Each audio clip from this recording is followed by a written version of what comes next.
آل محمد كما صليت على إبراهيم وعلى آل إبراهيم إنك حميد مجيد. اللهم بارك على محمد وعلى آل محمد كما باركت على إبراهيم وعلى آل إبراهيم إنك حميد مجيد.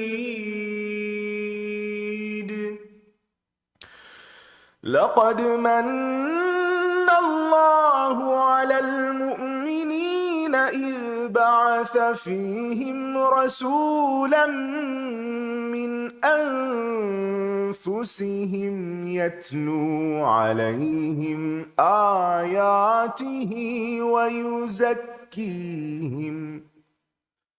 ويزكيهم ويعلمهم الكتاب والحكمة وإن كانوا من قبل لفي ضلال مبين.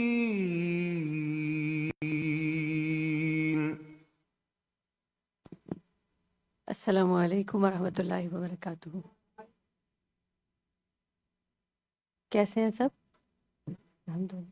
یہ احساس ہوتا ہے جیسے آیت مکمل ہوتی ہے وَإِن كَانُوا مِن قَبْلُ لَفِي ضَلَالٍ مُبِينٍ، ہے نا؟ خیال آتا ہے کہ ہم واقعی دلال مبین میں ہی ہیں جب تک کہ ہم سنت کا مطالعہ نہ کر لیں. الحمدللہ. ٹھیک ہے، ابھی ہم انشاءاللہ ابواب العیدین جو کل چل رہے تھے وہاں سے کنٹینیو کریں گے انشاءاللہ. نحمده ونصلی علی رسولہ الکریم، اما بعد فاعوذ باللہ من الشیطان الرجیم. بسم اللہ الرحمن الرحیم. رب اشرح لی صدری ویسر لی امری واحلل عقدۃ من لسانی یفقہوا قولی. رب زدنی علما اللہم فقہنا فی الدین آمین. حدثنا محمد بن عرعرة قال حدثنا شعبة عن سليمان عن مسلم البطين عن سعيد بن جبير عن ابن عباس عن النبي صلی اللہ علیہ وسلم انہ قال، آپ صلی اللہ علیہ وسلم نے فرمایا، مل عمل فی ایام، نہیں کوئی عمل دنوں میں، افضل من العمل فی ہذہ، زیادہ بہتر اس عمل سے. یعنی آپ صلی اللہ علیہ وسلم نے کیا فرمایا؟ کسی دن میں عمل کرنا ان دنوں میں عمل کرنے سے بڑھ کر نہیں ہے. یعنی کوئی نیک عمل کرنا جو ان دنوں میں کیا جاتا ہے. کن دنوں میں؟ یہ ذی الحج کے پہلے 10 دنوں میں. قالو، لوگوں نے پوچھا، ولل جہاد، اور جہاد بھی؟ یعنی جب آپ نے فرمایا کہ ان دنوں میں کوئی نیکی کرنا عام دنوں کے مقابلے میں سب سے افضل ہے، تو لوگوں نے کہا کیا جہاد جو عام دنوں میں کیا جاتا ہے اس سے بھی افضل ہے؟ قال، آپ نے فرمایا ولل جہاد، جہاد سے بھی بڑھ کر. یعنی اور نہیں جہاد، یعنی نہیں جہاد افضل مراد ہے. الا، مگر اس شخص کا جہاد زیادہ بڑا ہے. رجل، ایک ایسا شخص، خرجا، جو نکلتا ہے، یخاطر بنفسہ، خطرے میں ڈالتا ہے اپنی جان کو، ومالہ، اور اپنے مال کو، فلم یرجع، پھر نہیں لوٹتا، بشیء، ساتھ کسی بھی چیز کے. یعنی اپنی جان اور مال میں سے کچھ بھی واپس نہیں لاتا، دونوں ہی وہاں رہ جاتے ہیں. یعنی اس کا گھوڑا بھی مر جاتا ہے، وہ خود بھی شہید ہو جاتا ہے. یہ حدیث کا خلاصہ کیا بنتا ہے کہ پسندیدہ ترین عمل نماز میں سے، نفل میں سے، ذکر میں سے، صدقہ خیرات میں سے، اور جو بھی انسان کو کوئی نیکی میسر ہو تو اس نیکی کو ذو الحج کے پہلے 10 دن میں کرنا تمام کاموں سے زیادہ افضل ہے. یعنی ان دنوں کی نیکی سارے سال کی نیکی سے بڑھ کر ہے. ہاں، رمضان کی اپنی ایک فضیلت ہے، لیکن آپ یوں سمجھے کہ جیسے رمضان کے بعد یا رمضان کی طرح ہی آپ کہہ سکتے ہیں کہ ذوالحج کے ان دنوں میں نیک کام کرنا بہت ہی بہترین ہے، بہت پسندیدہ ہے، بہت زیادہ جزا پاتا ہے انسان ان دنوں میں نیکی کرنے سے. یہ یوں لگتا ہے کہ جیسے ایک ویو آتی ہے نا، جیسے اب رمضان آئے گا تو بہت سے لوگ جو غافل ہوتے ہیں اللہ سے، اللہ کے رسول، اس کے ذکر سے، ان سب چیزوں سے ان کی خاص توجہ ہوتی ہے. یہ اللہ کی رحمت ہوتی ہے کہ اللہ تعالیٰ پھر چانس دیتا ہے، پھر بلاتا ہے اپنی طرف کہ اب پلٹ آؤ، اب آ جاؤ اس رستے پہ. پھر انسان ایک دفعہ تھوڑا رنگ چڑھتا ہے، اگلی دفعہ تھوڑا اور چڑھتا ہے، پھر اور چڑھتا ہے. پھر اسی طرح رمضان کے بعد ایک دم پھر ایک خلا محسوس ہونے لگتا ہے. تو اس خلا کو پھر آئندہ 2 مہینوں کے بعد پھر ایک موقع دیا جاتا ہے کہ یہ 10 دن جو ہیں پھر بڑے برکت والے ہیں. اس میں روزہ بھی بڑا ثواب کا کام ہے، اس میں تکبیریں پڑھنا، اس میں صدقہ، نفل، ہر چیز. تو لوگوں کو بڑا تعجب ہوا کہ یہ کیسے، کیونکہ آپ صلی اللہ علیہ وسلم نے مختلف مواقع پر جہاد کی بڑی فضیلت بتائی تھی. تو لوگوں نے پوچھا کہ اگر کوئی جہاد کرے تو اس کا کیا ہوگا؟ تو آپ نے فرمایا ان دنوں کا عمل جہاد سے بھی بڑھ کر ہے. ہاں، اس شخص کا جہاد ان دنوں کے عمل سے افضل ہے جو مال اور جان لے کر میدان جنگ میں جائے اور دونوں ہی چیزیں واپس نہ آئیں، یعنی انسان وہاں شہید ہو جائے. گویا شہادت پانا کسی عام دن میں وہ افضل ہے ان دنوں کے کسی عمل سے، ادروائز اور کچھ افضل نہیں. لیکن ہم میں سے کتنے لوگ ایسے ہیں کہ جنہوں نے ان دنوں کا کبھی اہتمام کیا ہو، یا ان دنوں کی طرف توجہ کی ہو، یا ان دنوں میں بطور خاص صدقہ کیا ہو، بطور خاص روزہ رکھا ہو، بطور خاص نوافل کا اہتمام کیا ہو، یا کسی بھی اچھے کام کا؟ اس لیے کہ علم نہیں تو عمل ہی نہیں. اسی وجہ سے تو کہا گیا کہ یرفع اللہ الذین آمنوا، اللہ تعالیٰ بلند کرتے ہیں درجات ان لوگوں کے جو ایمان لائے، والذین اوتوا العلم درجات، اور جو لوگ علم دیے گئے ان کے درجات اور بلند ہیں. کیوں؟ اس لیے کہ ایک چیز جو آپ علم حاصل کر کے جان کے عمل کرتے ہیں، اسی ایک بہترین وقت کو، بہترین چانس کو ایک دوسرا شخص گنوا رہا ہوتا ہے، کیونکہ اس کو پتہ ہی نہیں کہ یہ اتنی بڑی دولت ہے اس وقت میرے ہاتھ میں. یہ بالکل ایسے ہی جیسے ایک عام شخص جس کو ہیرے اور پتھر کا نہ فرق معلوم ہو، تو وہ ہیرے کو ایسے ہی پھینک دے یا گنوا دے تو وہ تو سب برابر ہو گیا. باب التکبیر ایام منن واذا غدا الی عرفہ، تکبیر کہنا منا کے دنوں میں اور جب عرفہ کی طرف روانہ ہو جائیں. یعنی یہ 10 دن کی تکبیر تو ثابت ہو گئی نا. اب 10 کے بعد جو ایام تشریق ہیں اس کا کیا کیا جائے؟ مثلاً عرفہ میں جا رہے ہیں، وہ تو 9 تاریخ ہے، لیکن اس کے بعد جب عرفہ سے واپس آئیں، مزدلفہ میں جائیں، منا میں جائیں، تو کیا پھر بھی تکبیر پڑھیں گے؟ پڑھ سکتے ہیں. اب دیکھتے ہیں کیا ہوتا ہے. وَكَانَ عُمَرُ رضی اللہ عنہ، حضرت عمر رضی اللہ تعالیٰ عنہ جو تھے، يُكَبِّرُ فِي قُبَّتِهِ بِمِنَن، وہ تکبیریں پڑھتے رہتے تھے اپنے مقام پر منا میں، اپنے خیمے میں منا میں، یعنی منا میں جہاں آپ کا قبہ یعنی خیمہ ہوتا تھا وہاں خیمے کے اندر بھی تکبیریں پڑھا کرتے تھے. فَيَسْمَعُهُ أَهْلُ الْمَسْجِدِ، سنتے تھے اس کو مسجد والے بھی، یعنی اتنی بلند آواز سے تکبیریں ہوتی تھی کہ مسجد تک ان کی آواز جاتی تھی. اور ہو سکتا ہے کہ وہ اکیلے نہ ہوں بلکہ ان کے ساتھ اور بھی پڑھ رہے ہوں لوگ. فَيُكَبِّرُونَ، تو مسجد والے بھی تکبیریں پڑھنے لگتے. وَيُكَبِّرُ أَهْلُ الْأَسْوَاقِ، ان کی آواز سن کے بازاروں والے تکبیریں پڑھنے لگتے. حَتَّى تَرْتَجَّ مِنًا تَكْبِيرًا، یہاں تک کہ منا تکبیروں سے گونج اٹھتا، کانپنے لگتا. رج کا مطلب ہوتا ہے زور زور سے ہلنا، یعنی ایک باقاعدہ محسوس ہوتی تھی چیز کہ کچھ ہل رہا ہے، اتنی تکبیریں پڑھی جاتی تھی. اور جو لوگ اب حج کرنے جاتے ہیں وہ اس سنت کو ختم ہوا ہوا آسانی سے دیکھ سکتے کہ وہاں وہ چیخ پکار الامان، وہ گندگی اور غلاظت کہ کسی کو ہوش ہی نہیں کہ یہاں کرنا کیا ہے، کیونکہ پتہ تو ہوتا نہیں حج میں کیا کرنا مسنون ہے. عموماً آپ نے لوگوں کو یہ کہتے سنا ہوگا جب کوئی حج پہ جاتا ہے تو کہتے مدینے والے نے بلا لیا ہے، حالانکہ حج کا مدینے سے تو کوئی تعلق ہی نہیں. حج تو مکہ میں ہوتا ہے، مناسک حج سارے مکہ میں ہیں، جبکہ لوگ حج کی بات آتے ہی مدینہ کی بات کرنے لگتے ہیں. ٹھیک ہے، مدینہ میں جانے کا بھی ایک ثواب ہے، مسجد نبی میں نماز پڑھنے کا ایک اجر ہے، لیکن حج مدینہ میں نہیں ہوتا، حج مکہ ہی میں ہوتا ہے. اور پھر جب اتنا بھی فرق نہیں پتا لوگوں کو تو پھر یہ کہاں سے پتا ہوگا کہ حج کے فرائض کیا ہیں، حج میں مسنون عمل کیا ہے اور افضل ترین عمل کیا ہے. اور آپ دیکھیں گے کہ جب یہاں حج کی فلم دکھاتے نا تو ٹی وی پر خوب بیک گراؤنڈ میں لبیک اللہم لبیک سناتے ہیں. انسان یہی تصور لے کے جاتا ہے کہ وہاں اترے گا اور لبیک گونج رہی ہوگی، اور جب جا کے ایئرپورٹ پہ آپ اترتے ہیں کوئی لبیک نہیں سنائی دیتی. بس سے جا رہی ہیں، آ رہی ہیں، کوئی لبیک کہیں آواز نہیں آ رہی. حالانکہ مرد کیا عورتیں بھی لبیک پڑھا کرتی تھی حضور صلی اللہ علیہ وسلم کے زمانے میں، آگے اس کا بھی ذکر آئے گا. تو اب یہ مسئلہ حل اسی وقت ہو سکتا ہے جب بہت سارے لوگوں کو یہ بات پتا اور مل کے کچھ ایسے لوگ اس چیز کا اہتمام کریں. عموماً لوگ جو ہیں اس کا اہتمام نہیں کرتے.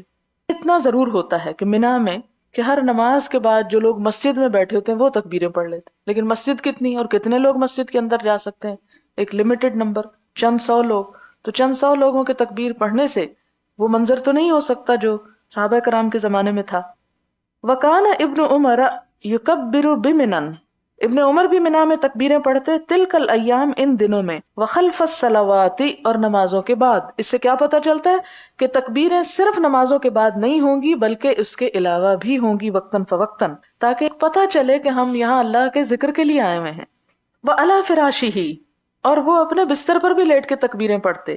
وفی فسطاطہ، اور اپنے خیمے میں. ومجلسہ، اپنی مجلس میں. وممشاہ، اور اپنے راہ گزر میں، یعنی چلتے ہوئے بھی. کیونکہ ابن عمر جو تھے وہ حضور صلی اللہ علیہ وسلم کی محبت اور اتباع میں ہر کسی دوسرے شخص سے بہت آگے تھے، لہٰذا جو بات انہیں پتہ چل جاتی اس کو وہ اپنے حرز جاں بنا لیتے اور اس پر بہترین طریقے سے عمل کرتے. جیسا کہ ہم یہاں دیکھتے ہیں کہ وہ تکبیر کو اپنے سے جدا نہیں کرتے تھے، نہ بستر میں، نہ خیمے میں، نہ مجلس میں، نہ چلتے ہوئے، ہر جگہ. وَتِلْكَ الْأَيَّامَ جَمِيعًا، اور ان سارے دنوں میں، یعنی ذی الحج کی شروع سے لے کے ایام تشریق تک. وَكَانَتْ مَيْمُونَةُ تُكَبِّرُ يَوْمَ النَّحْرِ، اور ام المومنین حضرت میمونہ جو تھیں یہ یوم النحر کو تکبیر کہتی تھیں، یعنی ان کی تکبیر اس دن سنی گئی ہوگی اس لیے خاص طور پر اس کو ذکر کیا گیا. وَكَانَ النِّسَاءُ يُكَبِّرْنَا، اور عورتیں بھی تکبیریں پڑھتی تھیں. خلف ابان ابن عثمان، ابان بن عثمان کے پیچھے. وعمر بن عبد العزیز، عمر بن عبد العزیز کے پیچھے. لیالی التشریق مع الرجال، ایام تشریق میں یا تشریق کی راتوں میں مردوں کے ساتھ.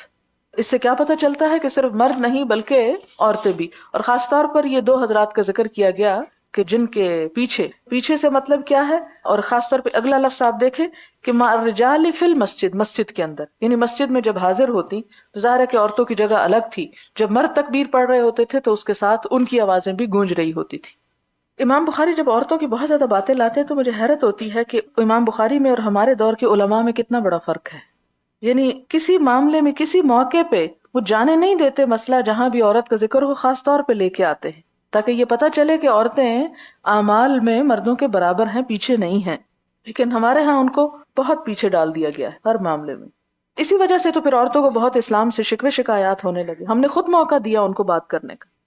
حدثنا ابو نعیم قال حدثنا مالک بن انس قال حدثني محمد بن ابي بكر الثقفي قال سألت انسا ونحن غاديان من منى الى عرفات. یہاں پر محمد بن ابی بکر ثقفی کہتے ہیں کہ میں نے حضرت انس سے پوچھا، ونحن، اور کب پوچھا؟ جب ہم غادیان جا رہے تھے. غدا یغدو کا مطلب ہوتا ہے صبح صبح جانا. من منن، منا سے، الی عرفات، عرفات کی طرف. اور یہ کس دن جاتے ہیں؟ 9 تاریخ کو، یعنی 8 کو منا پہنچتے ہیں. 9 کی صبح سورج نکلتے ہی، فجر ہوتے ہی لوگوں کے قافلے عرفات کو چل پڑتے ہیں. کہتے ہم جا رہے تھے عرفات کی طرف. ان التلبیہ، تلبیہ کے بارے میں پوچھا کہ ہم تلبیہ پڑھ سکتے ہیں. کیف کنتم تصنعون مع النبی صلی اللہ علیہ وسلم، وہ کہتے ہیں کہ تم حضور صلی اللہ علیہ وسلم کے ساتھ کس طرح کیا کرتے تھے، یعنی کیا پڑھتے تھے. قال، وہ کہتے ہیں، کون کہتے ہیں؟ انس کہتے ہیں، کان یلبی الملبی، کہ تلبیہ پڑھنے والا تلبیہ پڑھتا. لا ینکر علیہ، اس پر کوئی انکار نہ کیا جاتا، کوئی اعتراض نہ کیا جاتا. ویکبر المکبر، اور تکبیر پڑھنے والا تکبیر پڑھتا. فلا ینکر علیہ، تو اس پر بھی اعتراض نہ کیا جاتا. اس سے کیا پتہ چلتا ہے کہ دونوں چیزیں پڑھنے کی اجازت ہے. اگر کوئی ایک پڑھ رہا ہے تو وہ اپنی مرضی اور اپنے شوق سے، اور دوسرا اگر تکبیر پڑھ رہا ہے تو وہ بھی پڑھ سکتا ہے. اس سے کیا پتہ چلتا ہے کہ ایک ہی وقت میں 2 مختلف عمل کیے گئے اور دونوں کو آپ صلی اللہ علیہ وسلم نے روا رکھا. تو یہ اختلاف کہاں سے شروع ہو گیا؟ خود حضور صلی اللہ علیہ وسلم کے زمانے سے. یہ اختلاف نہیں ہوتا، یہ دین میں مختلف طریقوں سے کام کرنے کا سلیقہ بتایا جا رہا ہے. اور اس سے وسعت صحابہ بھی پتہ چلتی ہے اور اس کا وہ اظہار بھی کرتے ہیں کہ اگر کچھ یہ کر رہے ہوتے اور کچھ یہ، تو ایک دوسرے کے اوپر تنقید نہیں کرتے تھے ان کی سہولت یا شوق کے مطابق. اور صرف ایک ذکر کی پابندی نہیں، دوسرا بھی جو ایام حج کا خاص ذکر ہے، یعنی تلبیہ پڑھنا، لبیک پڑھنا، اس کی بھی اجازت ساتھ ہی دے دی گئی کہ یہ بھی پڑھ سکتے ہیں، باری باری بھی پڑھ سکتے ہیں. اور آپ کو معلوم ہے کہ لبیک کب تک پڑھی جاتی ہے؟ لبیک حج میں پڑھی جاتی ہے جب تک رمی نہ کر لی جائے. حدثنا محمد حدثنا عمر بن حفص قال حدثنا ابی عن عاصم عن حفصة عن ام عطیة قالت كنا نؤمر، حضرت ام عطیہ کہتی ہیں کہ ہمیں حکم دیا جاتا تھا ان نخرج یوم العید، کہ ہم نکلیں عید کے دن، حتی نخرج البکرہ، یہاں تک کہ نکالیں نوجوان بچیوں کو، من خدرہا، ان کے پردے سے. بکر کہتے ہیں کماری لڑکی کو خصوصاً، اور باکرہ جس کو بولتے ہیں، اور سیب کہتے ہیں شادی شدہ. حتی نخرج الحیدہ، یہاں تک کہ ہم نکالتے حیض والی لڑکیوں کو بھی. فیکن خلف الناس، تو وہ ہوتی تھی عام لوگوں کے پیچھے. فیکبرن بتکبیرہم، اس سے کیا پتہ چلتا کہ حیض والی عورتیں بھی تکبیر پڑھتی تھیں، جس سے آپ کے اس سوال کا مزید جواب آپ کو مل گیا کہ آذان کا جواب حیض والی عورت دے سکتی، کیونکہ اس میں بھی تو اللہ اکبر اور اسی قسم کا ذکر ہوتا ہے. وَيَدْعُونَ بِدُعَائِهِمْ، اور دعا کرتی تھی ان کی طرح کی دعا، یعنی ان کی دعا میں شریک ہوتی تھی. مراد یہ ہے یرجونا، وہ امید رکھتی تھی کس چیز کی؟ برکت ذالک الیوم، اس دن کی برکت کی. یعنی اگرچہ انہیں نماز نہ پڑھنا ہوتی پھر بھی وہ عیدگاہ میں آتی تاکہ اس دن کی دعاؤں اور برکتوں سے مستفید ہو سکے. وَطُہْرَتَہُ، اور اس دن کی پاکیزگی. پاکیزگی کیا؟ آپ نے کبھی محسوس کیا ہوگا کہ عید کے دن جو سورج نکلتا ہے صبح کے وقت، تو میں ہمیشہ اس چیز کو نوٹ کرتی ہوں کہ اس کی کرنوں میں ایک مخصوص روشنی ہوتی ہے، ایک مخصوص فیلنگ ہوتی ہے. آپ بھی اس چیز کو نوٹ کر سکتے، خصوصاً جب عیدگاہ میں جا رہے ہوتے ہیں تو اس وقت عموماً ہم عام طور پہ روز سورج نکلتا دیکھتے ہی نہیں، اس لیے شاید، اور اس دن نکلنا ہوتا گھر سے صبح ہی صبح، لیکن بہرحال ایک واضح فرق محسوس ہوتا ہے. اور خصوصاً اس روشنی میں جب تکبیر کی آوازیں آ رہی ہوں، اور پھر جب آپ جلدی جلدی عیدگاہ کو جا رہے ہوں، اور پھر امام جو ہے وہ نماز کے لیے تکبیر کہہ رہا ہو، کیونکہ ہمارے ہاں لاؤڈ سپیکرز پر بھی تکبیریں ہوتی ہیں اور لوگ ان کے پیچھے پڑھ رہے ہوتے ہیں.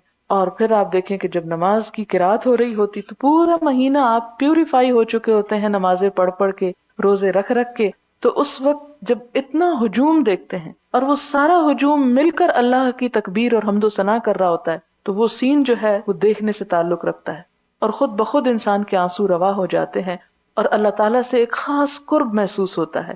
اور اس کے بعد جب دعا ہوتی ہے تو اس دعا میں بھی بڑا دل لگتا ہے. تو لہٰذا خاص طور پر تاکید کی گئی کہ وہ عورتیں جو کسی عذر کی وجہ سے نماز نہ بھی پڑھ سکیں ان کو بھی نکال کے لاؤ، اور وہ بچیاں جو عموماً جن کا نکلنا تم پسند نہیں کرتے ان کو بھی نکال کے لاؤ. لیکن ہمارے ہاں اس سے بالکل الٹ ہونے لگا، جس کے نتیجے میں جب وہ ہم ایسے سین دیکھتے نہیں تو وہ پاکیزگی اور وہ اللہ کی بڑائی اور شوق اور محبت وہ پیدا ہی نہیں ہوتی. اور جب وہ پیدا نہیں ہوتی تو پھر آپ بلیم کیوں کرتے ہیں خواتین کو کہ ان کے اندر دین کم ہے یا ان کے اندر وہ احساس نہیں ہے؟ کیونکہ ہم نے خود ان کو موقعوں سے محروم رکھا. یہاں پھر یاد رکھیں، فرض نہیں کیا لیکن آپ نے تاکید بہت کی. جس طرح مسواک ہے، مسواک آپ نے فرض نہیں کیا لیکن تاکید بہت کی. تو تاکید کا مطلب یہ ہے کہ اس چیز کو کرنا بہتر ہے بنسبت اس کے کہ نہ کیا جائے. اور ویسے بھی آپ دیکھیں کہ جب آپ کو پتا ہوتا ہے کہ آپ نے عید پڑھنے کے لیے جانا ہے تو آپ صبح صبح اٹھتے ہیں، ورنہ ہمارے گھروں میں تو صبح اٹھنے کا رواج بھی ختم ہو گیا. اور آپ صلی اللہ علیہ وسلم نے دعا کی تھی، اللہم بارک لامتی فی بکورہا، اے اللہ میری امت کی صبح میں برکت ڈال دے. تو جب صبح سو کے گزاری تو عید کے دن کی بھی برکت اور وہ سارا لطف اور دعاؤں سے محرومیت. اور پھر آپ یہ بھی پڑھیں گے کہ آپ صلی اللہ علیہ وسلم نے یہ بھی بتایا کہ اس دن مزدوروں کو مزدوری دی جاتی ہے، کہ رمضان میں جو سارے روزے رکھتے رہے اور نمازیں پڑھتے رہے تو عید کا دن ان کے لیے اجرت کا دن ہوتا ہے. تو اگر سارا مہینہ کام کریں اور اجرت لینے کے لیے پہنچے ہی نہ، دعاؤں میں شریک ہی نہ ہو، تو پھر بھی وہ مکمل سعادت آپ کو نہیں مل سکتی جب تک آپ اس میں شریک نہ ہو. اور چونکہ عورتیں نکلنے میں تاخیر کرتے ہیں تو اس لیے بہت سے مرد اس لیے بھی عورتوں کو لے جانا نہیں چاہتے. وہ کہتے ہیں یہی مسئلہ ٹھیک ہے، ان کو بتائے رکھو کہ نہ ہی جائیں تاکہ ہم بھی لیٹ نہ ہوں ان کی وجہ سے. تو اس لیے آپ ان کو موقع نہ دیں تاخیر کرنے کا، بلکہ آپ ان سے بھی پہلے تیار ہو کے کھڑی ہو جائیں. باب الصلاۃ الی الحربۃ یوم العید، عید کے دن برچھی کی آڑ میں نماز پڑھنا. حربہ برچھی. حدثنا محمد بن بشار قال حدثنا عبد الوهاب قال حدثنا عبید اللہ عن نافع عن ابن عمر ان النبی صلی اللہ علیہ وسلم کان ترکز له الحربۃ، کہ نبی صلی اللہ علیہ وسلم کے زمانے میں آپ کے سامنے برچھی گاڑ دی جاتی، قدامہ آپ کے سامنے ہی، یوم الفطر عید الفطر کے دن، والنحر عید الاضحیٰ کے دن، ثم یصلی پھر آپ اس کی آڑ میں نماز پڑھتے تھے کیونکہ کھلے میدان میں ہوتی تھی اس لیے. باب حمل العنزۃ او الحربۃ بین یدی الامام یوم العید، عید کے دن برچھی یا گانسی لے کر امام کے آگے آگے جانا. حدثنا ابراہیم بن المنذر قال حدثنا الولید قال حدثنا ابو عمرو قال اخبرني نافع عن ابن عمر قال كان النبي صلى الله عليه وسلم يغدو الى المصلى والعنزة بين يديه تحمل وتنصب بالمصلى بين يديه فيصلي اليها. پچھلی حدیثی کی طرح ہے. باب خروج النساء والحید الى المصلى، یہ حدیث بھی گزر چکی ہے. حدثنا عبداللہ ابن عبد الوہاب قال حدثنا حماد عن ایوب عن محمد عن ام عطیہ قالت امرنا نبینا صلی اللہ علیہ وسلم ان نخرج العواتق وذوات الخدور وان ایوب ان حفصة بنحوه وزاد في حدیث حفصة قال او قالت العواتق وذوات الخدور ويعتزلن الحید المصلى. یہاں یہ خاص طور پر کہا گیا کہ جنہیں نماز نہ پڑھنا ہو بس وہ مصلی یعنی نماز کی جگہ پر نہ آئیں، ذرا پیچھے ہی رہیں. باب خروج الصبیان الى المصلی، بچوں کو عیدگاہ میں لے جانا.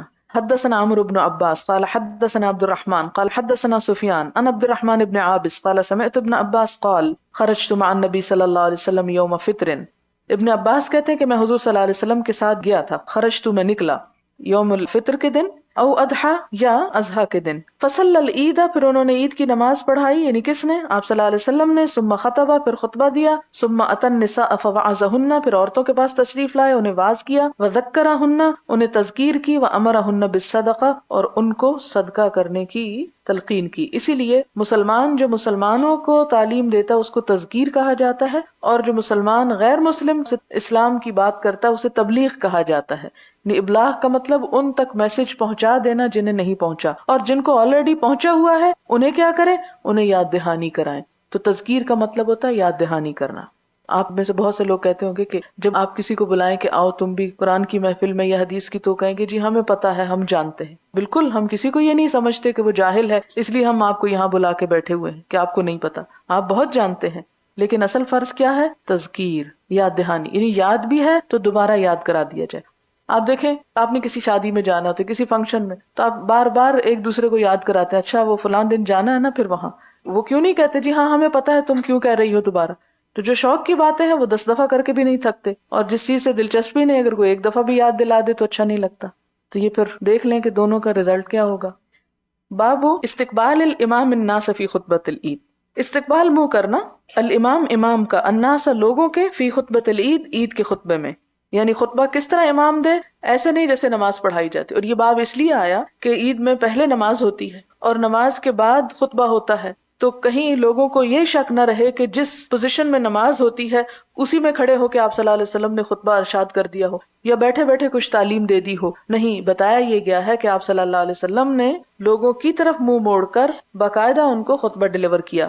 قال ابو سعید قام النبی صلی اللہ علیہ وسلم مقابل الناس، آپ صلی اللہ علیہ وسلم لوگوں کے سامنے، مقابل کہتے ہیں نا، وہ ہمارے ایڈریسز میں بھی لکھا ہوتا ہے مقابل فلاں، مقابل ہوتا ہے اپوزٹ، یعنی آپ کے بالکل اپوزٹ، سامنے آپ کا فیس لوگوں کی طرف تھا. اس طرح آپ نے کھڑے ہو کے لوگوں کو خطبہ دیا. حدثنا ابو نعیم قال حدثنا محمد بن طلحہ عن زبید عن الشعبی عن البراء قال خرج النبی صلی اللہ علیہ وسلم یوم اضحیٰ الی البقیع، کہ نکلے حضور صلی اللہ علیہ وسلم عید الاضحیٰ کے دن بقیع کی طرف. فصلی رکعتین، یعنی بقیع ایک میدان تھا جہاں مدینہ منورہ کا قبرستان ہے، آپ نے اس کے قریب نماز عید ادا کی. فصلی رکعتین، تو آپ نے 2 رکعتیں نماز پڑھائیں. ثم اقبل علینا بوجہہ، پھر آپ اپنے چہرے کے ساتھ ہماری طرف متوجہ ہوئے. وقال ان اول نسکنا فی یومنا ھذا، کہ آج کے دن ہمارا پہلا کام یا ہماری پہلی عبادت، نسک یہاں بمانا عبادت، ان نبدأ بالصلاۃ ثم نرجع فننحر فمن فعل ذلك فقد وافق سنتنا ومن ذبح قبل ذلك فإنه شيء عجله لأهله ليس من النسك في شيء. فقام رجل فقال يا رسول الله إني ذبحت وعندي جزعة خير من مسنة قال اذبحها ولا تفي عن أحد بعدك. باب العلم الذي بالمصلى، العلم نشان، نشان لگانا عیدگاہ میں، یعنی ایسی کہ جس سے لوگوں کو پتہ چل جائے کہ یہ عیدگاہ ہے، یعنی کسی بھی قسم کی علامت وہاں لگائی جا سکتی ہے. اور شاید اسی پر قیاس کر کے ہمارے شہروں میں مختلف جگہ عیدگاہ کے نام سے مشہور ہو گئی، اور عید کے میدان یا اس کی 4 دیواری بعض اوقات بنا دی جاتی ہے، بعض اوقات گیٹ لگا دیا جاتا ہے. تو اس سے پتہ چلتا ہے کہ نشان لگانا یا اس کا اہتمام خلاف سنت نہیں ہے. حدثنا مسدد قال حدثنا يحيى عن سفيان قال حدثني عبد الرحمن بن عابس قال سمعت ابن عباس قيل له أشهدت العيد مع النبي صلى الله عليه وسلم قال نعم ولولا مكاني من الصغر ما شهدته حتى أتى العلم، یہاں تک کہ وہ اس نشان کے پاس آئے. حدیث گزر چکی لیکن وہاں اس کو ایلیبوریٹ نہیں کیا گیا، ایمفسائز نہیں کیا گیا جس بات کو یہاں کیا جا رہا ہے کہ حضرت ابن عباس جو تھے انہوں نے کیا بتایا کہ آپ صلی اللہ علیہ وسلم کہاں آئے عید پڑھانے کے لیے؟ العلم، اس نشان کے پاس، الذی عند دار کثیر ابن سلط، جو کثیر بن سلط کے گھر کے پاس ہی تھا. فصلی ثم خطب، ثم أتى النساء ومعه بلال فوعظهن وذكرهن وأمرهن بالصدقة فرأيتهن يهوين بأيديهن. يهوینا پھینک رہی تھی، یقذفنا کا بھی پیچھے لفظ گزر چکا ہے، یلقینا کا لفظ بھی گزر چکا ہے. تو یہاں امام بخاری جب دوسری دفعہ روایت لاتے ہیں تو ڈفرنٹ ورڈز کے ساتھ لے کے آتے ہیں. فرأيتهن يهوين بأيديهن يقذفنه في ثوب بلال ثم انطلق هو وبلال إلى بيته. حدیث گزر چکی ہے، یہاں صرف عیدگاہ کے نشان کی بات کے لیے دوبارہ لائی گئی. باب موعظۃ الامام النساء یوم العید. امام کا عورتوں کو عید کے دن واعظ کرنا، یعنی سیپریٹلی، خاص طور پر. حدثني اسحاق بن ابراہیم ابن نصر قال حدثنا عبد الرزاق قال حدثنا ابن جريج قال اخبرني عطاء عن جابر بن عبد الله قال سمعته يقول قام النبي صلى الله عليه وسلم يوم الفطر فصلى فبدأ بالصلاة ثم خطب فلما فرغ نزل فأتى النساء فذكرهن وهو يتوكأ على يد بلال. يتوكأ یعنی ٹیک لگائے ہوئے تھے حضرت بلال کے ہاتھ پر، یعنی سہارا لیے ہوئے تھے. وبلال باسط صوبه يلقي فيه النساء الصدقة. قلت لعطاء زكاة يوم الفطر قال لا ولكن صدقة يتصدقن حينئذ تلقي فتخها چھلا، انگوٹھی مراد ہے. ويلقين. قلت لعطاء أترى حقا على الإمام ذلك يذكرهن قال إنه لحق عليهم وما لهم لا يفعلونه. قال ابن جريج وأخبرني الحسن بن مسلم عن طاووس عن ابن عباس رضی اللہ عنہما قال شہدت الفطر مع النبی صلی اللہ علیہ وسلم وابی بکر وعمر وعثمان رضی اللہ عنہم یصلونها قبل الخطبۃ ثم يخطب بعد. خرج النبی صلی اللہ علیہ وسلم کأنی انظر الیہ حین یجلس بیدہ. یہاں پر صرف تھوڑا سا اضافہ ہے اس حدیث میں کہ آپ خطبہ دے رہے تھے اس کے بعد، اور کہتے ہیں کہ میں گویا کہ اب بھی آپ کو دیکھ رہا ہوں جس وقت آپ اس کے لیے نکلے. یجلس بٹھا رہے تھے لوگوں کو بیدہی ہاتھ کے اشارے سے. کیوں بٹھا رہے تھے؟ اس لیے کہ لوگوں کو شاید نہیں معلوم تھا کہ عید کے بعد خطبہ بھی ہونا ہے اور اس کے لیے ہم کو بیٹھنا ہے. عموماً لوگوں کا کیا طریقہ تھا کہ نماز پڑھتے ہی چلے جایا کرتے تھے اور گھر میں جا کے سنت وغیرہ ادا کرتے. تو شاید اسی خیال سے وہ نماز کے فوراً بعد اٹھ رہے تھے تو آپ ان کو اشارے سے بٹھا رہے تھے، یعنی بیٹھ جاؤ. اس سے کیا پتہ چلتا ہے کہ باڈی لینگویج جو ہے اس کی بھی اجازت ہے کہ اگر ایک بات زبان سے نہ کی جائے صرف اشارے سے تو وہ بھی اسی طرح امپورٹنٹ ہوتی ہے آپ صلی اللہ علیہ وسلم کی جس طرح بول کے کہی ہوئی بات، کیونکہ آپ کے تو اعمال کا اتباع کرنا ہے نا، کہ جو آپ کو دیکھا آپ نے کیا ایسا ہی کر لیا جائے. ثم اقبل یشقہم حتی اتی النساء. پھر آپ آئے یشقہم، ان کو چیرتے ہوئے، یعنی صفیں چیرتے ہوئے بیچ میں سے آپ گزرے. یہ ایسا کیوں کیا؟ کیونکہ بعض اوقات یہ ہوتا ہے کہ اگر آپ دوسری طرف سے جائیں تو ہجوم اتنا زیادہ ہے کہ بہت زیادہ دور تک آپ کو چل کے جانا پڑے گا، اور اس میں احتمال ہے کہ جتنی دیر لگا کے آپ وہاں سے چل کے پراپر رستے سے عورتوں کے پاس پہنچے عورتیں گھر جا چکی. تو اس لیے آپ صلی اللہ علیہ وسلم نے کیا کیا؟ خطبہ دیتے ہی انتظار نہیں کیا، فوراً صفوں کو بیچ میں سے چیرا اور عورتوں کے پاس پہنچ گئے تاکہ ان کو الگ سے خطبہ دے سکیں. حتی اتی النساء معه بلال، اس حال میں کہ بلال آپ کے ساتھ تھے. فقال یا ایھا النبی اذا جاءک المؤمنات یبایعنک. تو آپ صلی اللہ علیہ وسلم نے خطبے کی ابتدا کس سے کی؟ پیچھے یہ الفاظ نہیں ہے، یہ نئی بات آ رہی ہے آپ کہ آپ نے جو عورتوں کو خطبہ دیا اس میں آپ نے یہ آیت پڑھی سورۃ الممتحنہ کی کہ یا ایھا النبی، اے نبی صلی اللہ علیہ وسلم، اذا جاءک المؤمنات، جب مومن عورتیں آپ کے پاس آئیں، یبایعنک، آپ کی بیعت کر رہی ہوں. تو یہ آخر تک آیت آتی ہے تو اس پر یہ کہ آپ ان سے بیعت لے لیں. ثم قال حين فرغ منها، جب آپ اس آیت کو پڑھ کر فارغ ہوئے تو آپ نے پوچھا انتن علی ذالک. جو ہے یہ اس میں 2 الف جمع ہے. انتن مراد ہے کیا تم اس پر ہو، یعنی اس بیعت کا اقرار کرتی ہو، اسی بات پر قائم ہو. قالت امرأۃ واحدۃ منہن، تو ان میں سے ایک عورت بولی. لم یجبہ غیرھا، اس ایک عورت کے علاوہ کسی اور نے جواب نہ دیا، کیونکہ عورتیں بعض اوقات بات کرنے میں جھجکتی ہیں. تو ایک عورت جو بہت دلیر تھی اس نے جواب دیا اور کہنے لگی نعم، کہ ہاں ہم. اور ایک اور بات بھی ہے کہ ہو سکتا اور بھی دلیر بیٹھی ہوں، لیکن سلیقے اور ادب کی بات یہ ہے کہ جب کوئی پوچھنے والا پوچھے ایک شخص جو ہے وہ بات کرے، کیونکہ ایک وقت میں ایک شخص ایک کی بات سن سکتا ہے. جب ایک سوال کے جواب میں 10 لوگ جواب دینے والے ہوں تو پوچھنے والے کو ایک کی بات بھی سمجھ میں نہیں آتی. تو ہم سے زیادہ عقل مند تھی وہ خواتین کہ جن میں سے ایک اٹھ کے بولی اور سب کی طرف سے اس نے ریپرزنٹیشن کی کہ نعم، جی ہاں، ہم اسی بیعت پر قائم ہیں. لا یدری حسن من ہیا، حضرت حسن بن مسلم کہتے ہیں کہ ان کو نہیں معلوم کہ وہ کون تھی، ان کا نام کیا تھا. اور دوسری روایت میں آتا ہے کہ وہ اسما بنت یزید تھی. قال فتصدقنا، آپ نے فرمایا صدقہ کیا کرو. فبسط بلال ثوبہ، تو حضرت بلال اپنا کپڑا پھیلائے ہوئے تھے. ثم قال، پھر کہنے لگے ہلم لکن فداء ابی و امی، لاؤ ڈالو تم پر میرے ماں باپ قربان. فیلقین الفتخ، تو وہ کیا کرنے لگیں؟ ڈالنے لگیں چھلے، والخواتیم انگوٹھیاں، فی صوب بلال بلال کے کپڑے میں۔ قال عبد الرزاق الفتح، عبد الرزاق کہتے ہیں کہ فتح کیا ہوتا ہے؟ الخواتیم العظام، بڑی بڑی انگوٹھیاں۔ اور بڑی بڑی انگوٹھیوں سے کیا مراد ہے؟ جیسے کڑے ہو سکتے ہیں، مسلم کی روایت میں جھانجر کا ذکر بھی آتا ہے، یعنی پاؤں پہ پہننے والا زیور بھی۔ اور اسمعی کہتا ہے کہ فتح وہ انگوٹھی ہے جس میں نگینے لگے ہوئے ہوں، یعنی اس سے پتہ چلتا ہے کہ اس زمانے میں زیور میں بڑی ویرائٹی تھی، پاؤں کا بھی تھا، ہاتھوں کے بھی تھے، چھلے تھے، کانوں کے بھی تھے، دوسری روایت میں گلے کا بھی آتا ہے، اور یہاں پر یہ لگتا ہے کہ جیسے صرف سونا نہیں جڑا ہوا تھا بلکہ اس کے اوپر نگینے وغیرہ بھی تھے۔ کانت فی الجاہلیہ، جو جاہلیت کے دور میں عورتیں بڑی بڑی انگوٹھیاں پہنتی تھیں یا بڑے بڑے کڑے پہنتی تھیں، وہ مراد ہیں۔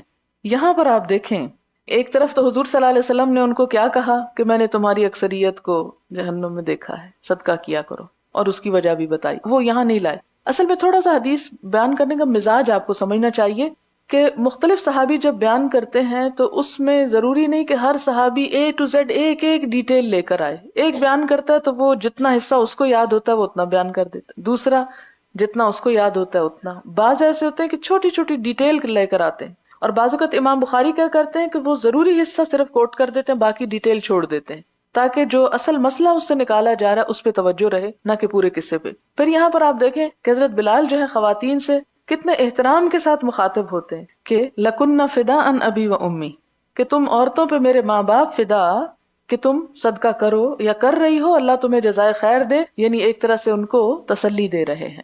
تو اس سے کیا پتہ چلتا ہے کہ حضرت بلال نے حضور صلی اللہ علیہ وسلم کی موجودگی میں ایسے الفاظ بیان کیے تھے، اور یہ الفاظ آپ نے ان پہ ناپسند نہیں کیے، کیونکہ وہ حضور صلی اللہ علیہ وسلم کے ایک طرح سے نائب تھے، اور ان کی طرف سے جو کچھ کہا گیا آپ نے اس کو برا نہیں کہا، کیونکہ قرآن میں یہ بھی حکم ہے نا کہ خذ من اموالہم صدقۃ تطہرھم بها وتصلی علیہم ان صلاتک سکن لہم۔ آپ صلی اللہ علیہ وسلم کو خطاب کیا گیا کہ تم ان سے صدقہ قبول کرو، اپنے لیے نہیں، دین کے لیے مراد ہے، اور ان کے لیے دعائے خیر کہو، یعنی جب صدقہ لے رہے ہو تو دعا دیا کرو، کیونکہ آپ کی دعا ان کے لیے باعث تسکین ہے۔ تو اس موقع پر آپ نے جب واز فرما دیا اور عورتیں اپنا زیور ڈال رہی تھی، تو ایک طرح سے بلال جو ہیں وہ اپنی طرف سے کلمات خیر جو ہیں وہ ادا کر رہے ہیں۔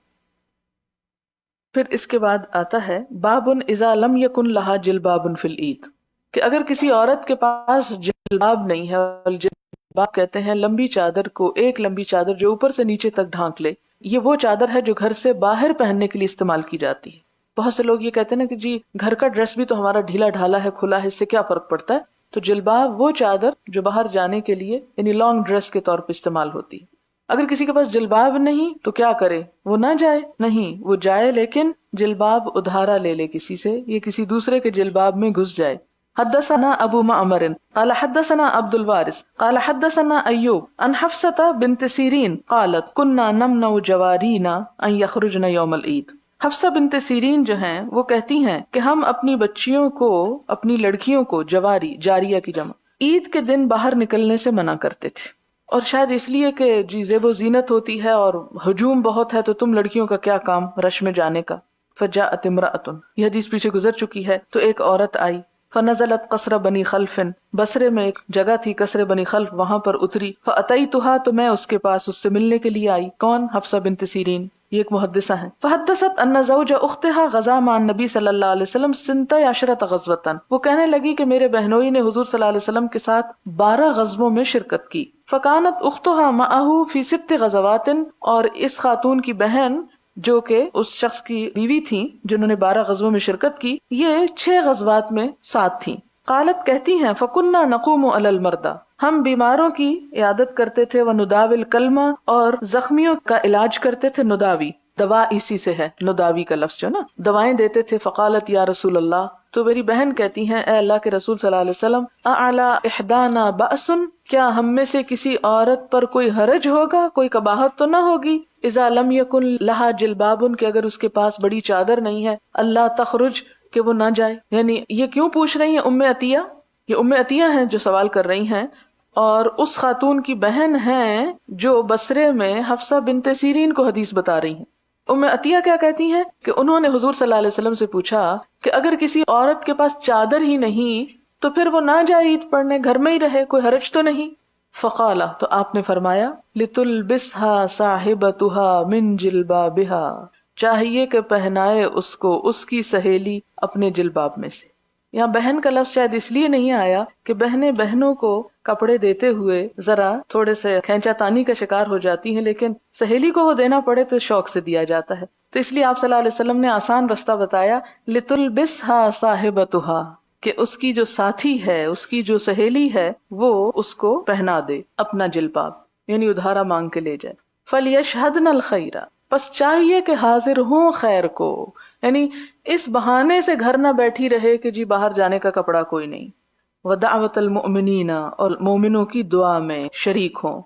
قالت حفصہ کہتی ہیں فلما قدمت ام عطیہ، کہ ام عطیہ جب ہمارے پاس آئیں، اتیتھا، تو میں ان کے پاس آئی، فسألتھا، تو میں نے پھر ان سے پوچھا، یعنی بہن سے تو بات ہو ہی چکی تھی، تو ام عطیہ جو ڈائریکٹ راویہ تھیں اس حدیث کی، ان سے پھر پوچھتی ہیں اسمعتی فی کذا و کذا، تم نے اس بارے میں کچھ سن رکھا ہے؟ قالت نعم، وہ کہتی ہیں کہ ہاں میں نے سن رکھا ہے.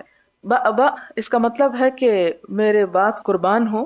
وقلما ذکرت النبی صلی اللہ علیہ وسلم الا قالت با یا ابا، یعنی حضرت ام عطیہ حضور صلی اللہ علیہ وسلم کا جب بھی نام لیا کرتی تھی تو ساتھ یہ ضرور کہتی تھی کہ میرے ماں باپ آپ پہ قربان ہوں. قال لتخرج العواتق، آپ نے کیا فرمایا؟ آپ نے فرمایا کہ چاہیے کہ نکلیں، یعنی نوجوان بچیاں، ذوات الخدور، پردوں میں رہنے والیاں، او قال العواتق و ذوات الخدور، یعنی عواتق ذوات الخدور کہا یا عواتق اور ذوات الخدور کہا، یعنی عواتق ہے جوان بچی اور ذوات الخدور پردے والیاں. اس سے کیا پتہ چلتا ہے کہ وہ خواتین جو کبھی نہیں نکلتی. اب بھی آپ نے دیکھو کہ بعض خواتین کو گھر سے نکلنا بڑا مشکل لگتا ہے، اور اس میں خصوصاً بزرگ خواتین جو ہیں وہ نکلنا نہیں چاہتی اور کبھی بھی نہیں نکلی. فرمایا جو کبھی بھی نہ نکلی ہوں، ذوات الخدور پردوں میں ہی رہتی ہوں، وہ بھی عید کے لیے ضرور نکلیں.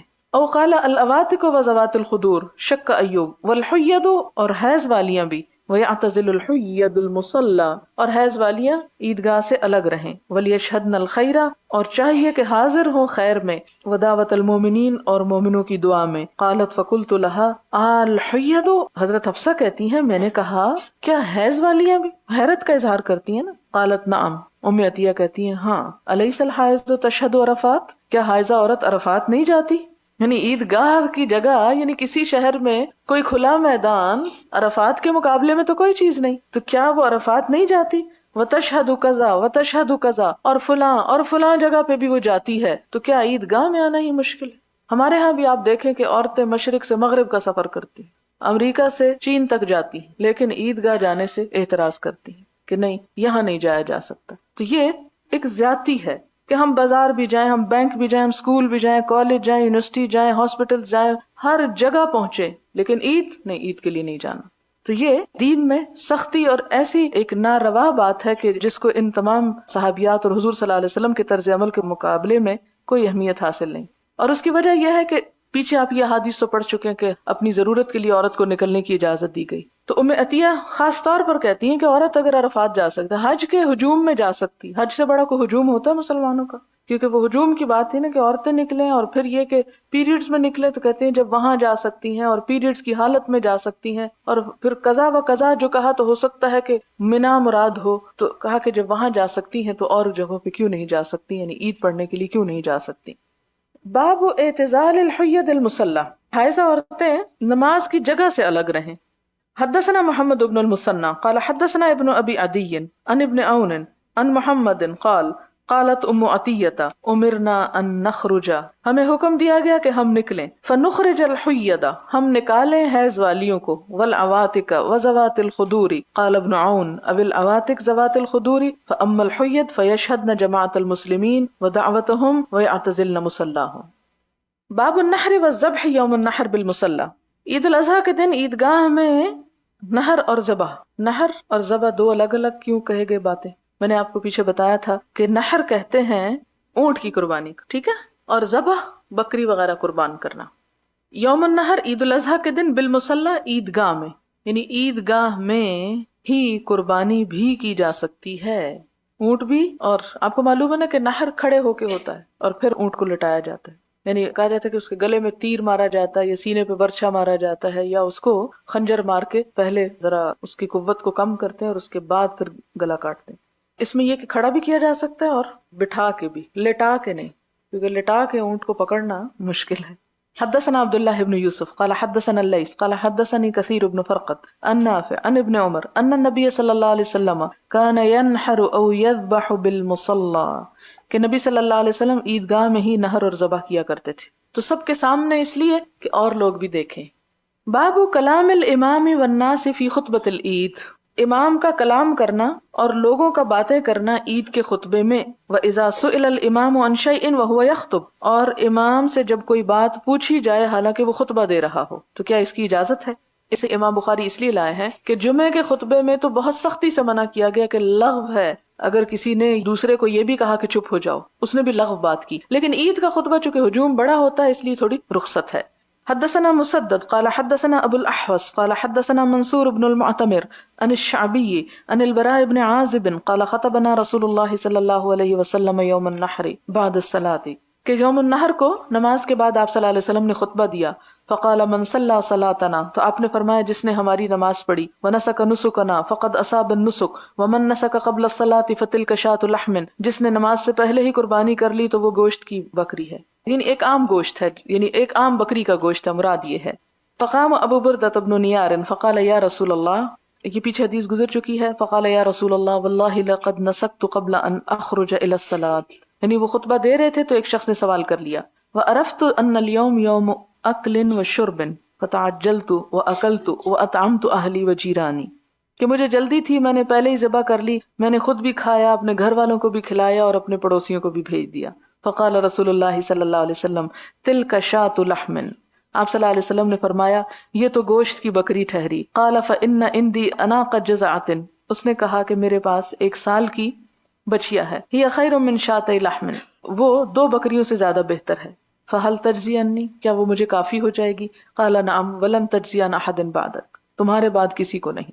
حدثنا حامد بن عمر عن حماد بن زید عن ایوب عن محمد ان انس بن مالک قال ان رسول اللہ صلی اللہ علیہ وسلم صلی یوم النحر ثم خطب فامر من ذبح قبل الصلاة ان يعيد ذبحه فقام رجل من الانصار فقال یا رسول اللہ جیران لی۔ اب یہاں دوسری روایت میں کیا آتا ہے کہ انصار میں سے ایک شخص اٹھ کے کھڑا ہوا، کہنے لگا میرے کچھ پڑوسی ہیں، اما قال بہم خصاصۃ، یا اس نے کہا کہ وہ بھوکے ہیں، و اما قال فقر، یا کہا کہ وہ محتاج ہیں، فقیر ہیں، و انی ذبحت قبل الصلاۃ، اور میں نے نماز سے پہلے ذبح کر ڈالا، و عندی اناق، اور میرے پاس ایک بچیا ہے، لی احب الی من شاتی لحم، جو مجھے 2 گوشت والی بکریوں سے زیادہ عزیز ہے، فرخص له فیہا، تو آپ نے اس کو اجازت دے دی۔ حدثنا مسلم قال حدثنا شعبہ عن الاسود عن جندب قال صلی النبی صلی اللہ علیہ وسلم یوم النحر ثم خطب ثم ذبح وقال من ذبح قبل ان يصلي فليذبح اخرى مكانها ومن لم يذبح فليذبح بسم اللہ، جس نے ذبح نہیں کیا وہ اللہ کا نام لے کر ذبح کرے۔ یہ چونکہ بار بار ایک ہی بات آ رہی تو آپ سوچ رہے ہوں گے کہ یہ کیا ہے، اس میں آپ دیکھیں گے کہ یا الفاظ مختلف ہوتے ہیں یا پھر سند اور ہوتی ہے، تو امام بخاری دکھانا کیا چاہتے ہیں کہ یہ روایت متعدد طریقوں سے آئی ہے۔ باب من خالف الطریقہ، اب یہ نئی بات ہے کہ جو مخالفت کرے راستے میں، یعنی جانے کا رستہ اور ہو اور واپسی کا رستہ اور ہو، تو اس کی کیا حقیقت ہے۔ اذا رجع یوم العید، جب کہ لوٹے وہ عید کے دن۔ حدثنا محمد قال اخبرنا ابو تمیلۃ یحیی بن واضح عن فلیح بن سلیمان عن سعید بن الحارث عن جابر قال كان النبي صلی اللہ علیہ وسلم اذا كان يوم عید خالف الطریق تابعه یونس بن محمد عن فلیح عن ابی ہریرۃ وحدیث جابر اصح۔ سعید بن حارث حضرت جابر سے روایت کرتے ہیں، کہتے ہیں کہ نبی صلی اللہ علیہ وسلم اذا كان یوم عید، جب عید کا دن ہوتا، خالف الطریق، تو رستے میں اختلاف کرتے، مخالفت کرتے رستے کی، یعنی مختلف رستہ اختیار کرتے۔ اور اس حدیث کو یونس بن محمد نے بھی تابع کیا فلیح سے، حضرت ابو ہریرہ سے، لیکن حضرت جابر کی جو حدیث ہے یہ زیادہ صحیح ہے، اگرچہ مفہوم دونوں میں ایک ہے لیکن سند کے اعتبار سے ان کا خیال ہے کہ زیادہ مضبوط ہے۔ بابن اذا فاتہ العید، جب فوت ہو جائے کسی سے عید، یعنی اگر کوئی عید کی نماز میں نہ پہنچ سکے تو کیا کرے؟ یصلی رکعتین، وہ 2 رکعتیں پڑھ لے۔ بعض اوقات یہ ہوتا ہے کہ آپ جاتے ہیں، ٹریفک بلاک ہوتی ہے یا اتنی دور پارکنگ ہوتی ہے کہ عیدگاہ تک جاتے جاتے جاتے سلام پھیرا جا چکا ہوتا ہے، اب آپ کہتے ہیں آئے بھی اور کچھ نہ ملا، کیا کریں؟ 2 رکعت وہاں خود پڑھ لیں۔ وَكَذَلِكَ النِّسَاءُ وَمَنْ كَانَ فِي الْبُيُوتِ، اور اسی طرح عورتیں بھی، اور جو کوئی گھروں میں رہ جائیں، مثلا کوئی بیمار ہے، کوئی معذور ہے، کوئی نہیں جا سکا وہاں، یا عورتیں ہیں ان کے شوہر مانتے ہی نہیں لے جانے کو، باوجود اس کے کہ حضور صلی اللہ علیہ وسلم نے اتنی تاکید کی، تو ایسی صورت میں وہ روئے نہ، بیٹھ کے گھر میں ہی پڑھ لیں۔ والقرى، اور گاؤں وغیرہ میں جو لوگ رہتے ہیں، لقول النبی صلی اللہ علیہ وسلم، آپ صلی اللہ علیہ وسلم کے فرمان کے مطابق، ھذا عیدنا اہل الاسلام، یہ ہماری عید ہے اے اہل اسلام. وامر انس بن مالک مولاہ، اور حضرت انس بن مالک نے اپنے غلام کو کہا جن کا نام تھا ابن ابی غنیہ. کہاں کہا؟ بالزاویۃ، زاویہ کے علاقے میں. فجمع اہلہ و بنیہ وصلی کصلاۃ اہل المصر وتکبیرہم، تو انہوں نے کیا کیا، ان کے غلام نے ان کے گھر والوں کو اور ان کے بچوں کو جمع کر لیا اور شہر والوں کی نماز کی طرح ہی نماز پڑھ لی اور انہی کی طرح تکبیریں کہہ لی. یہ کیوں؟ اس لیے کہ وہ زاویہ ایک شہر سے الگ علاقہ تھا جہاں زیادہ لوگ نہیں رہتے تھے، اور ان لوگوں کے لیے یہ بھی پاسبل نہیں تھا کہ مدینہ میں آ کے نماز پڑھے. تو انہوں نے کیا کیا، گھر کے ہی بچوں عورتوں کو جمع کر کے وہی نماز ادا کر لی. یعنی اگر کوئی فارم ہاؤسز ٹائپ جگہ پر رہتا ہے جہاں پر چند ایک لوگ ہیں تو ایسی صورت میں ان کو بھی اکٹھے کر کے نماز پڑھ سکتے ہیں اگر ان کا آنا بہت دشوار ہو، یا بعض اوقات بارش وغیرہ ہوتی ہے یا کوئی اور مجبوری ہو سکتی ہے. وقال اکرمہ کہتے ہیں اہل السواد یجتمعون فی العید، کہ اہل السواد جو ہیں یعنی گاؤں والے، یجتمعون فی العید جمع ہوتے ہیں عید میں، یصلون وہ نماز پڑھتے ہیں، رکعتین 2 رکعتیں، یا پڑھیں کما یصنع الامام جیسے کہ امام کیا کرتا ہے. وقال عطا کہتے ہیں اذا فاتہ العید صلی رکعتین، جس سے عید کی نماز فوت ہو جائے وہ 2 رکعتیں پڑھ لے، یعنی اسی وقت پڑھ لے. حدثنا يحيى بن بكير قال حدثنا الليث عن عقيل عن ابن شهاب عن عروة عن عائشة أن أبا بكر دخل عليها وعندها جاريتان في أيام منن تدففان وتضربان، کہ حضرت عائشہ کے پاس ابو بکر صدیق آئے جبکہ ان کے پاس 2 بچیاں بیٹھی ہوئی تھیں یہ منا کے دنوں میں، منا کے دن 11 12 13 ذوالحج. تو دففانی دف بجا رہی تھی، وتضربانی اور یعنی گا رہی تھی بجا بجا کے، یعنی صرف گانا نہیں تھا بلکہ اس کے ساتھ دف بھی تھا. والنبی صلی اللہ علیہ وسلم متغشن بثوبی، اور آپ صلی اللہ علیہ وسلم کپڑا ڈھانپ کے لیٹے ہوئے تھے.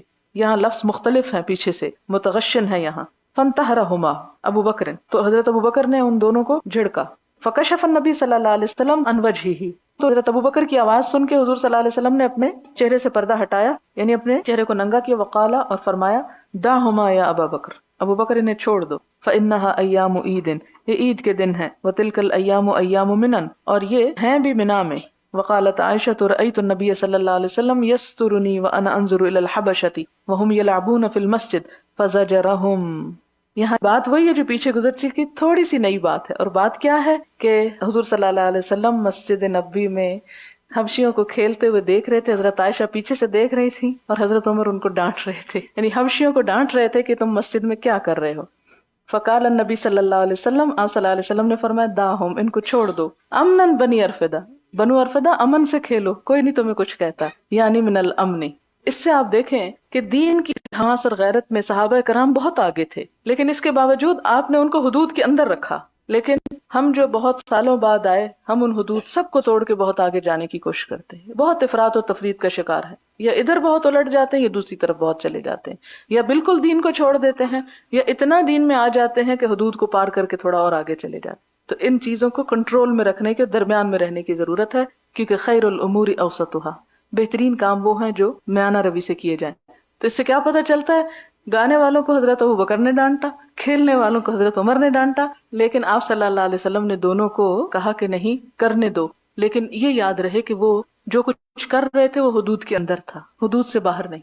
باب الصلاۃ قبل العید وبعدہا، عید سے پہلے اور بعد میں نماز پڑھنا. وقال ابو المعلی کہتے ہیں سمعت سعید عن ابن عباس کرہ الصلاۃ قبل العید، کہ ابن عباس سے روایت ہے کہ انہوں نے عید سے پہلے نماز کو مکروہ سمجھا. حدثنا ابو الولید قال حدثنا شعبۃ قال حدثني عدی بن ثابت قال سمعت سعید بن جبیر عن ابن عباس ان النبی صلی اللہ علیہ وسلم خرج یوم الفطر فصلى رکعتین لم يصلي قبلها ولا بعدها ومعه بلال. یہ حدیث گزر چکی ہے. الحمدللہ ہمارے ابواب العیدین بھی مکمل ہوئے. چلیے جہاں سے آج لیسن کی ابتدا کی ہے یہاں پر آ جائیں، حدیث نمبر 969 آنورڈ. اب ہم ایک ایک حدیث دیکھتے جائیں گے اور آپ اس میں سے رولنگ اخذ کر کے بتائیں گے، ٹھیک ہے؟ حدیث نمبر 969، کیا بات پتہ چل رہی ہے؟ سمپل، آسان، فضیلت بتانے والی حدیث ہے. مائک لے لیں. جی، ذی الحج کے پہلے 10 دن میں نیک اعمال کی فضیلت. ٹھیک، گڈ. آگے تکبیر ایام منا کے دنوں میں تکبیرات کہنی افضل ہے. ٹھیک ہے. تلبیہ اور ٹھیک ہے، تلبیہ اور تکبیرات دونوں کہی جا سکتی ہیں، یہ بات ہم 970 سے لیں گے. تلبیہ اور تکبیرات دونوں کہی جا سکتی ہیں. کون کون کہہ سکتا ہے تکبیر یہاں منا میں؟ کوئی کہہ سکتے ہیں، عورتیں بھی اور سب کہہ سکتے ہیں، مرد اور عورتیں دونوں کہہ سکتے ہیں، خواہ وہ کہاں کہاں ہوں. مثال دی گئی، خیمے میں، مجلس میں، راستے میں، چلتے ہوئے، نمازوں کے بعد، ہر جگہ. ٹھیک ہے، کیونکہ یہاں تمام الفاظ اسپیسیفائی کر رہے ہیں. الحمدللہ. ٹھیک ہے، آگے چلیں. 971.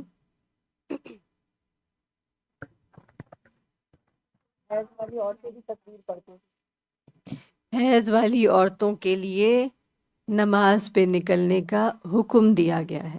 ٹھیک ہے، تو یہاں سے پتہ چلے گا کہ یہ ایک تاکیدی حکم ہے. کیا تمام عورتوں کو جانے کا یعنی فرض ہے ان پر؟ اگر کوئی عورت عید کی نماز پہ نہ جائے، خواہ اس کو حیض ہے یا نہیں ہے، تو کیا وہ گناہ گار ہوگی؟ نہیں، گناہ گار نہیں ہوگی. بس تاکیدی حکم ہے، لہٰذا اس میں فائدہ بہت ہے. تو کیا سوچنا چاہیے کہ جب تک کہ کوئی بہت خاص عذر نہ ہو، اس کو مس نہ کیا جائے، ہے نا، اور سب کو انکریج کیا جائے. کیونکہ یہاں پہ خاص طور پہ بات آئی ہی اس لیے ہے حیض کے بارے میں کہ حیض والی تو انڈرسٹوڈ ہوتا ہے نا، جیسے آپ رمضان میں ہے، تراویح ہے، تو آپ کہتے ہیں انڈرسٹوڈ ہے، اب یہ پیریڈ شروع ہو کے نہیں جا سکتے. لیکن کیا رمضان کی تراویح میں بھی پیریڈز والی خاتون جہاں ساتھ جا سکتی ہیں یا ان کا جانا منع ہے؟ جا سکتی ہیں، کیونکہ اگر کسی خاتون نے یہ سوچا کہ اچھا میں انشاءاللہ پورا رمضان جاؤں گی، اور وہ چند سارے پارے تو وہ کھڑے ہو کے قیام میں نماز میں سن رہی ہے، لیکن وہ چند پارے جب وہ اپنی عذر کی حالت میں ہیں، تو کیا ہوگا؟ وہ وہاں پیچھے بیٹھ کے، صفوں سے الگ بیٹھ کے، اس نیت سے کہ میں یہ اپنی تلاوت تو مکمل کروں نا، کیونکہ یہ پورا قرآن مکمل ہو جاتا ہے، تو اس کا یعنی گنجائش ہے، وسعت ہے. اور ایسا کرنے کو بہت زیادہ معیوب نہیں سمجھنا چاہیے. بعض اوقات یہ بھی دیکھا گیا کہ بڑی خواتین اس چیز میں تھوڑا مائنڈ کرتی ہیں کہ اگر بچیاں ساتھ ہیں، وہ کہتی ہیں نہیں انہوں نے کیا کرنا ہے جا کر، اب یہ تو اس حالت میں ان کو مسجد نہیں لے جانا. تو آج کل کی مساجد ایسی نہیں ہے نا، زیادہ تر ہمارے پاس الحمدللہ جن مساجد میں ایکسیس ہے وہاں کیا ہے، وسعت ہے، ایک ایریا ہوتا ہے کہ جہاں پہ صفوں کے پیچھے بھی کہیں بیٹھا جا سکتا ہے. ہاں بس یہ ہے کہ اگر خاص طور پہ ینگ بچیاں ساتھ جا رہی ہیں جو ایسی ایکسکیوز کی وجہ سے نماز نہیں پڑھیں گی، تو ان کو اچھے سے سمجھا کے بتا کے لے جانا چاہیے کہ آپ وہاں پہ صرف باتیں کرنے نہیں جا رہے. کیونکہ ہم نے یہ بھی دیکھا بعض اوقات کہ بچیاں 4-5 بچیاں جمع ہو جاتی ہیں اور وہ آپس میں باتیں کرنے لگتی ہیں بہت زیادہ، یا جیسے آپ نے کہا کہ وہ فون پہ کچھ ویڈیوز وغیرہ لگا کے دیکھنے لگتی ہیں. تو اس سے کیا ہوتا ہے کہ ایک تو یہ کہ ظاہر ہے اگر آپ مسجد کے ماحول میں پیچھے بیٹھ کے باتیں کر رہے ہیں تو وہ نمازیوں کو ڈسٹرب کریں گے، اور اگر کچھ نہ کچھ لگا کے دیکھ رہے ہیں تو اس کا امپیکٹ تو ہوگا نا. اگر آواز ہلکی بھی ہے تو بھی وہ جو ماحول کی ایک پاکی ہے اور جو ماحول کا ایک کیا کہنا چاہیے روحانیت ہے، وہ ڈیمیج ہوتی ہے. جی، آنے کا مقصد پہلے ہی بتا دینا چاہیے کہ ہم مسجد جا رہے ہیں تاکہ آپ تلاوت قرآن سے سننے سے محروم نہ ہو جائیں، ہے نا. کیونکہ یہاں پہ نبی صلی اللہ علیہ وسلم نے کیا کہا، فَيُكَبِّرْنَا بِتَكْبِيرِهِمْ وَيَدْعُونَ بِدُعَائِهِمْ، تاکہ ان کے ساتھ تکبیریں پڑھیں، ان کی دعاؤں کے ساتھ دعائیں کریں. تو بعض اوقات ینگ بچیاں خاص طور پہ ہم دیکھتے ہیں یہاں پہ کہ جب مسجد میں اگر آ رہی ہیں رمضان کی راتوں میں، جب انہیں نماز نہیں پڑھنی کیونکہ ماما نے گھر اکیلے نہیں چھوڑنا تھا، تو وہ یہ شاید ذہنی تیاری نہیں ہوتی، تو پھر وہ نماز کی دعا، اذکار، تلاوت، ان چیزوں کی طرف رغبت نہیں ہوتی. تو یہ even though I can understand کہ چیلنج ہے، ینگ بچیوں کو مائیں زیادہ پریشر بھی نہیں دینا چاہتی، تو وہ کہتی ہیں اچھا چلو خوش رہیں، جیسے بھی رہیں، آ جائیں کم از کم ہمارے ساتھ. ورنہ آج کل ٹین ایجرز کیا کہتے ہیں، I'll stay back. Why are you insisting? ہمیں کیا ضرورت ہے، آپ ہمیں ڈریگ کیوں کر رہے ہیں؟ It's not necessary for me. تو ان کے پاس اتنے کاؤنٹر آرگیومنٹس ہوتے ہیں کہ پھر ماؤں کو انسسٹ کرنا مشکل ہوتا ہے. تو ان سب چیزوں کے لیے نا، جیسے اب شعبان کے دن چل رہے ہیں، ذہنی تیاری گھروں میں اس کی گفتگو روز ہونی چاہیے. خاص طور پہ جہاں بچوں کا رجحان نہیں ہے وہاں ان کے ساتھ ون اور دی ادر وے، ماں باپ کو بہتر پتہ ہوتا ہے اپنے بچوں کے ذہنی رجحانات کا، ان کے ساتھ کچھ نہ کچھ ڈیل کر لیں تاکہ وہ کسی طرح مسجد جائیں اور اس سوچ سے جائیں کہ دس از سم تھنگ گڈ فار اس.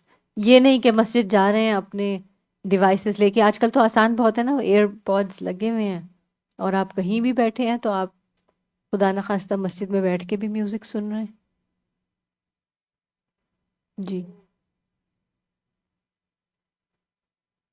جی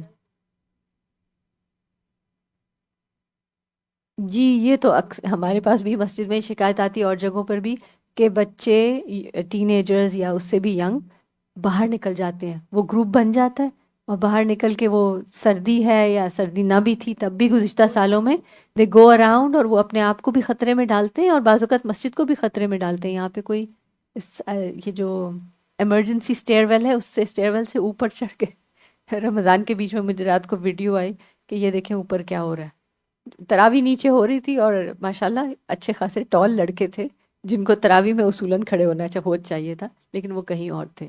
تو یہ سب چیزیں ماں باپ کو سارا ذہنی تیاری کے ساتھ اور پھر دعائیں، بہت ساری دعائیں، ماں باپ کا بہت سارا ایفرٹ بھی بعض اوقات ایک امتحان کے اس میں گزر رہا ہوتا ہے کہ بچے بعض اوقات وہ بات اس طرح نہیں سنتے.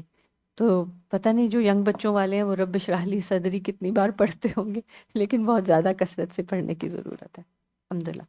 جی نیکسٹ الصلاۃ الی الحربۃ یوم العید.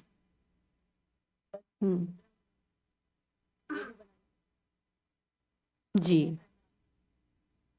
جی کھلے میدان میں امام کے آگے ستھرا ہونا چاہیے. کوئی بھی چیز نصب کی جا سکتی ہے اور نبی صلی اللہ علیہ وسلم نے برچی کو ستھرا بنا کر نماز پڑھائی. اور حمل العنزتی او الحربتی بین یدی الامام یوم العید. حدیث پڑھیے اور پھر بتائیے.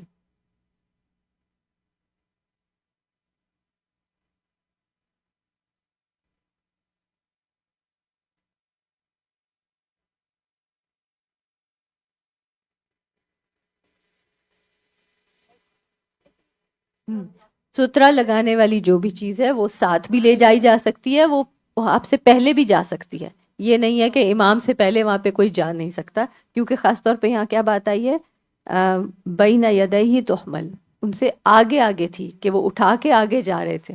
اس میں کوئی بے ادبی کی بات نہیں ہے کہ اگر کوئی امام سے آگے جا کے پہلے کوئی چیز رکھ رہا ہے. ٹھیک ہے جی.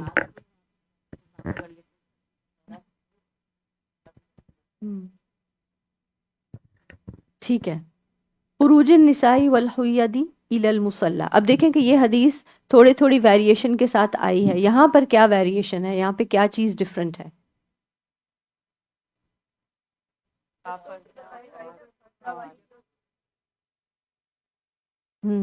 اللواتق و ذوات الخدور و یعتزلن الحید حید المصلی. اس حدیث میں خاص طور پر یہ آخری حصہ الگ آیا کہ وہ نماز کی جگہ سے الگ رہیں. ٹھیک ہے نا، پریویس میں تھا کہ جائیں ساتھ تکبیریں پڑھیں، اور یہاں پر بات آئی کہ وہ نماز کی جگہ سے الگ رہیں، ان صفوں میں نہ جا کے بیٹھ جائیں. کئی بار یہاں پر عید کی نماز میں ایسا ہوا کہ ہمیں اناؤنس کرنا پڑا کہ روز فل ہو گئی ہیں لوگ اور آ گئے ہیں، کہ کیا یہاں سے کوئی ایسی ہیں جو نماز نہیں پڑھ رہی. تو پھر کچھ لوگ بیچ میں سے اٹھ کے جاتے ہیں. تو خود پہلے ہی سے پتہ ہونا چاہیے کہ جو صفیں بن رہی ہیں نماز کے لیے، آپ جب جائیں کسی بھی نماز عیدگاہ پہ جہاں بھی آپ نے نماز پڑھنی ہے، ان سے پوچھ لیں کہ is there a separate area for women who are not praying, اور اس جگہ پہ پھر جا کر بیٹھیں بجائے اس کے، کیونکہ کسی جگہ ہو سکتا ہے جلدی میں وہ اناؤنس نہ کریں کہ جگہ بنانے کے لیے، اور پھر وہ خواتین اس وقت بیٹھی ہوں، ساتھ والے کھڑے ہو کے نماز پڑھ رہے ہیں، اور انہی صفوں میں وہ بچیاں، بعض اوقات وہی بات کہ ینگ بچیاں ہوتی ہیں، اگر آپ کسی نئی جگہ میں بہت بڑے ہجوم میں گئے ہیں تو مائیں بھی انسیکیور ہوتی ہیں، بچیاں بھی کوئی شائع ہوں تو انسیکیور ہوتی ہیں، وہ کہتی ہیں نہیں ہمیں دور نہیں جانا، گم نہ جائیں، تو وہ پھر ساتھ ہی بٹھا لیتے ہیں. اور پھر جس وقت تکبیر ہوتی ہے تو پھر اس وقت مشکل پیش آتی ہے، کیونکہ آپ دیکھیں کہ خاص طور پہ ہم لوگ اگر روز مینیج کریں تو ان کو اس وقت عین تکبیر کہی جا رہی ہے، اس وقت ان کو نکالنا صف سے، پیچھے بھی لوگ تیار ہیں، وہ تھوڑا سا آکورڈ بھی ہو جاتا ہے، وہ مائنڈ بھی کر سکتے ہیں کیونکہ جلدی ہوتی ہے نا، تو جلدی میں کسی کو اگر آپ ہاتھ سے کھینچ لیں تو وہ ناراض ہو جائیں گے. تو یہ چیزیں عام کرنے کی ضرورت ہے، اس علم کو لوگوں تک پہنچانے کی ضرورت ہے. خروج الصبیان الی المصلی، بچے بھی جا سکتے ہیں عیدگاہ کی طرف، بچوں کو ساتھ لے جانا چاہیے. استقبال الامام الناس فی خطبۃ العید.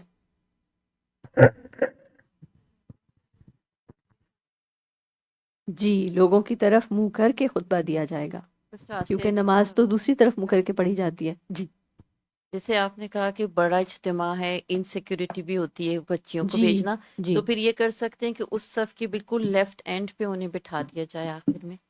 ہاں وہ جیسے پھر بہت بڑا اجازت لے ایریا کر، ہو تو جی اجازت لے کر جو وہاں کے منتظمین ہوتے ہیں نا ان سے اجازت لے لیں کہ پھر جنہوں نے نماز نہیں پڑھنی کیا وہ اس کے اینڈ میں بیٹھ جائیں.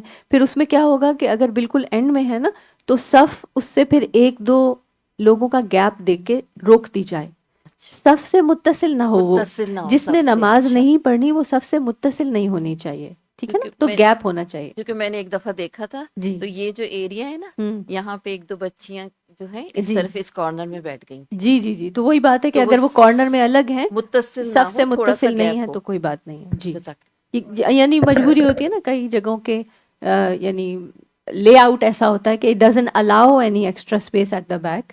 تو ان دیٹ کیس پھر ہمیں یہ میک شور کرنا ہے کہ صف، کیونکہ ایک عورت جو طہارت کی حالت میں نہیں ہے وہ صف میں شامل نہ ہو.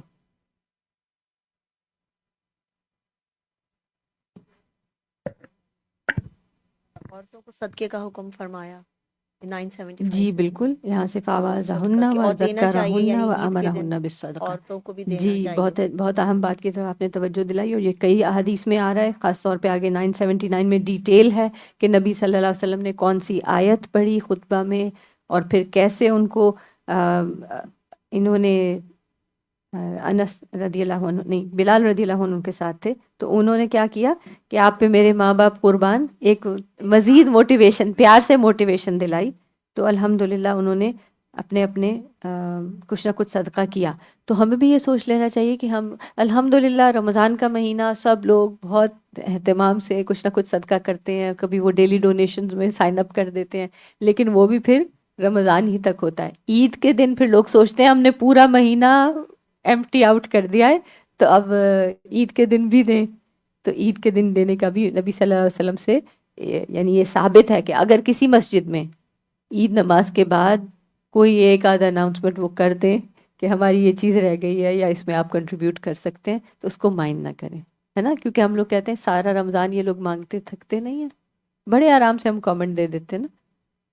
تو بس ٹھیک ہے، اگر بوجھل بھی ہو جائے کسی وقت تو اس کی گنجائش نکلتی ہے، ٹھیک ہے، گنجائش نکلتی ہے، اس لیے ہم اس پہ کچھ بھی نہیں کہیں گے. اور پھر یہ کہ اپنی طرف سے ضرور عید کے دن صدقہ کرنے کے لیے کچھ نہ کچھ رکھ لیں، کچھ نہ کچھ سوچ لیں کہ کیا دینا ہے، یعنی کم یا زیادہ یہ آپ کی مرضی، کیونکہ آخری طاق راتوں میں آخری عشرے میں انسان اپنی طرف سے بہت دے چکا ہوتا ہے کہ لیلۃ القدر مل جائے اور ہم زیادہ دے دیں، زیادہ لکھا جائے، لیکن عید کے دن کچھ نہ کچھ ضرور کر لیں.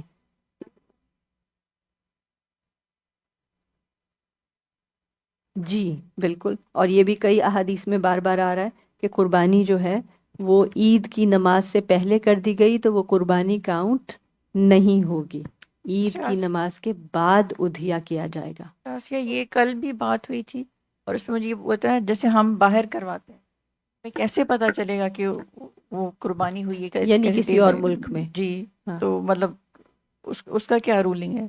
رولنگ یعنی مطلب کہ وہ ہے نا کہ آپ کی ہوئی یا نہیں ہوئی ہے، یہ نا کہ عید کی قربانی نہیں تو آپ ان کو آلریڈی بتائیں گے نا، ڈیپینڈنگ آن آپ کس ملک میں بھیج رہے ہیں کہ ان کی عید، اگر ان کی عید ایک دو تو دن ان سے بعد ہوتی پوچھا ہے. جائے کہ جی وہ تو جہاں جس کو آپ اسائن کرتے ہیں ان کو بتاتے ہیں نا کہ بھی پہلے دن ہو رہی ہے، دوسرے دن ہو رہی ہے، اس ملک میں وہ لوگ اپنی عید کی نماز کے بعد، جو آپ کے بہاف پہ قربانی کر رہا ہے وہ اپنی عید کی نماز کے بعد قربانی کرے گا.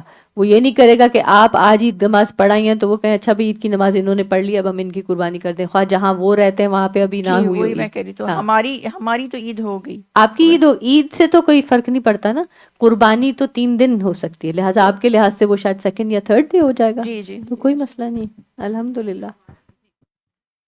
جی آپ کی عید نماز سے پہلے قربانی آپ کی نہیں ہونی چاہیے. جو لوگ لوکل کراتے ہیں نا ان کو اس چیز کا زیادہ اہتمام کرنا ہوتا ہے، کیونکہ جب آپ نے یہاں سلاٹر ہاؤسز میں بکنگ کی ہوتی ہے تو کیا ہوتا ہے، وہ لوگ بہت ارلی ٹائم سلاٹ سے شروع کر دیتے ہیں قربانی. پتہ نہیں عید نماز پہ جاتے ہیں کہ نہیں جاتے، اللہ عالم.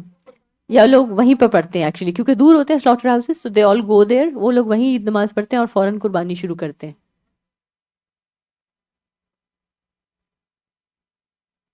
جی جی جی جی جی جی بالکل، وہ عید نماز پڑھے گا اور پھر اس کے بعد قربانی ہوگی. تو اس میں یہ کہ اگر آپ کوئی لیٹ عید نماز پڑھ رہے ہیں، مثلا کچھ لوگ 11 بجے والی، یہاں فار انسٹنس کچھ مساجد میں ہوتی ہے نا عید نماز 11 بجے، اب اگر آپ 11 بجے پڑھ رہے ہیں تو آپ اپنے بچر کو بتا دیجئے کہ بھائی 11 سے پہلے میری قربانی نہ کریں.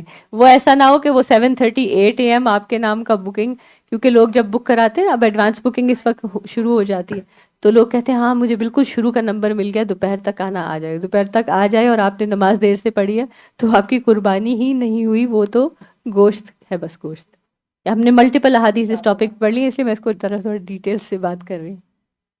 جی اس چیز کو لحاظ رکھنا ہے کہ ان کو بتائیں اگر آپ لیٹ پڑھ رہے ہیں تو، ورنہ اگر آپ بہت ارلی والی پڑھ لیتے ہیں پھر آپ کو انشاءاللہ فکر نہیں ہے. پھر بھی ان کو بتا دیں کہ بھئی 7:30 سے پہلے یا 8 جس وقت بھی آپ پڑھتے ہیں اس کا بتا دیں کہ اس ٹائم سے پہلے میری طرف سے قربانی نہیں ہونی چاہیے، اس کے بعد کریں. پھر آگے وہ بھی جواب دیں اپنے عمل کے، اور وہ آپ کا انشاءاللہ کریں گے.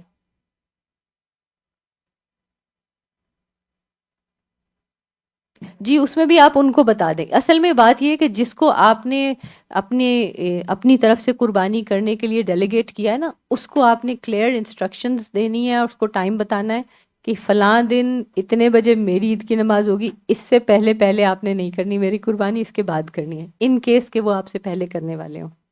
ہم لوگ زیادہ تر یہاں پر، کیونکہ اگر آپ انڈیا پاکستان بھیجتے ہیں، بنگلہ دیش بھیجتے ہیں، تو وہاں عید عام طور پہ ایک دن بعد ہوتی ہے. اب کچھ سالوں سے ایسا بھی ہو رہا ہے، پیرالل ہو رہی ہے.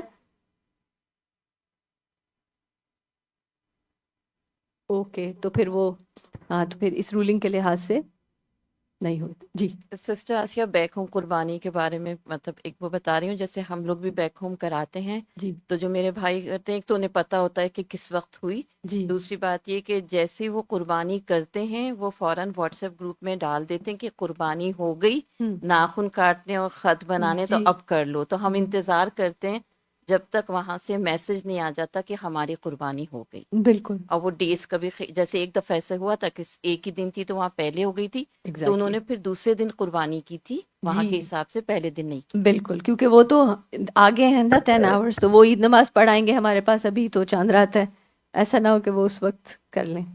تو الحمدللہ یہ چھوٹی چھوٹی چیزیں ہیں، دین سیکھ کے پھر عمل میں بہتری آتی ہے. ورنہ انسان اگر غفلت میں اپنی طرف سے کر بھی رہا ہے لیکن وہاں جائیں اور اللہ کے پاس نامہ اعمال میں دیکھیں تو وہ چیز ضائع ہو چکی ہو، بے وزن ہو، تو اللہ کرے کہ ایسا نہ ہو کہ ہمارے کیے ہوئے چند ہی تو اعمال ہیں، بہت زیادہ نیکیاں تو ہم کرتے نہیں ہیں، جتنی کر رہے ہیں اللہ تعالیٰ ان کو قبول اور منظور فرمائے، اور ہماری کمی اور کوتاہی جو لا علمی کی وجہ سے ہے وہ معاف ہو جائے. جی مائک لے لیجئے. 975 حدیث میں ہوں یہ بھی ہے کہ امام ایکسکلوسively عورتوں کو مخاطب کر سکتے ہیں وائل خطبہ اور آفٹر خطبہ، جی آفٹر بوتھ، جی رائٹ؟ بالکل. امام خواتین کے لیے الگ جا کر ان کا خطبہ بھی دے سکتے ہیں، یا ان کو کوئی خاص ایڈوائز کرنی ہو تو کر سکتے ہیں. نبی صلی اللہ علیہ وسلم نے ایسا کیا. اب عام طور پہ یہ کیوں نہیں ہو رہا؟ اب اس کی مین وجوہات میں سے یہ ہے کہ ظاہر ہے آج کل سپیکرز موجود ہیں تو خطبہ سارا کا سارا سیم ٹائم پہ ان تک پہنچ جاتا ہے، اس لیے اب اس کی ضرورت پیش نہیں آتی. یا جن کچھ ملکوں میں خواتین جاتی ہی نہیں عید نماز پہ، تو وہاں پہ بھی بس مردوں ہی پہ وہ خطبہ دے دیا جاتا ہے، تو اس لیے اس کی ضرورت پیش آئی. ٹھیک. جب کسی کے پاس جلباب نہ ہو، حدیث نمبر 980، طویل حدیث ہے، واضح بات ہے. کیا رولنگ آ رہی ہے؟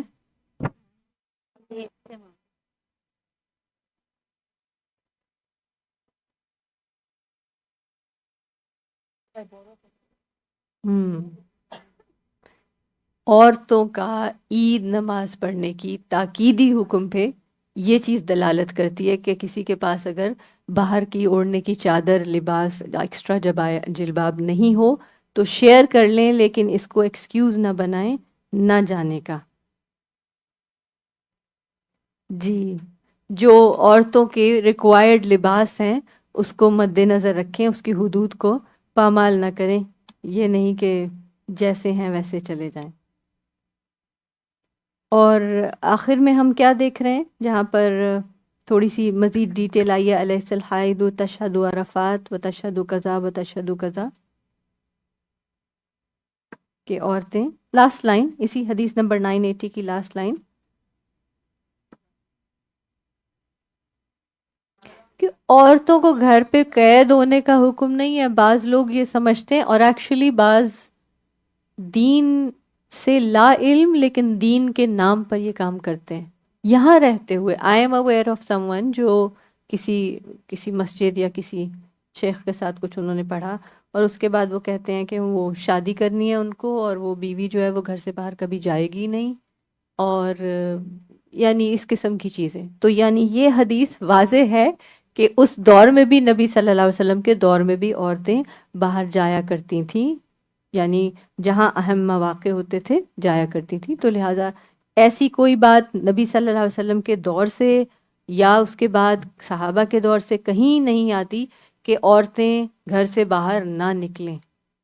ٹھیک ہے نا، یہ عجیب قسم کی ایک شدت پسندی والا رویہ ہے، اور دین علم کے ساتھ ہمیں اس چیز پر دلالت دیتا ہے کہ نہیں، اللہ تعالیٰ نے جو چیز نہیں کی اور نبی صلی اللہ علیہ وسلم نے منع نہیں کیا تو پھر کوئی اور کیسے منع کر سکتا ہے؟ ہرگز نہیں، ایسی جسارت بھی نہیں کرنی چاہیے. جی.